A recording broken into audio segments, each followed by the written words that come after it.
بسم اللہ الرحمن الرحیم کہ جس وقت رمضان کا مہینہ شروع ہوتا ہے، رمضان کے مہینے کا آغاز ہوتا ہے، تو اللہ رب العزت جہنم کے تمام دروازے بند کر دیتے ہیں اور جنت کے تمام دروازے کھول دیتے ہیں۔ نبی اکرم صلی اللہ علیہ وسلم کا ارشاد ہے کہ جو شخص اللہ کی رضا کے لیے ایک روزہ رکھتا ہے تو وہ مسلمان شخص جہنم سے 70 برس کی مسافت دور ہو جاتا ہے۔ 70 سال کی مسافت سے وہ دور ہو جاتا ہے جہنم سے۔ تو آپ اندازہ لگائیں کہ جو شخص پورے 29 یا 30 روزے رکھے گا تو پھر وہ جہنم سے کتنا دور ہوگا، جہنم سے کتنے سال،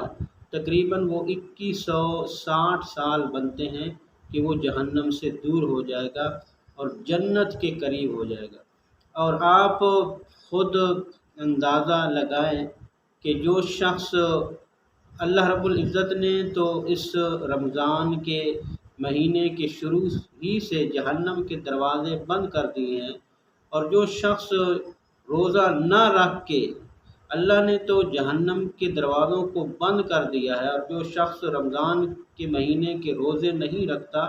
تو وہ بند کیے ہوئے جہنم کے دروازوں کو کھول رہا ہے۔ حالانکہ اللہ رب العزت نے تو اپنی طرف سے جہنم کے دروازے بند کر دیے ہیں، لیکن ایسے مسلمان جو رمضان کے مہینے کے روزے نہیں رکھتے تو پھر وہ جہنم کے بند دروازوں کو کھول رہے ہیں اور جنت کے کھلے ہوئے دروازوں کو بند کر رہے ہیں۔ تو اس لیے یہ رمضان کا جو مہینہ ہے تو تمام مسلمانوں کو چاہیے کہ جو اللہ رب العزت نے جنت کے دروازے ہمارے لیے کھولے ہیں تاکہ آسانی کے ساتھ ہم رمضان کے مہینے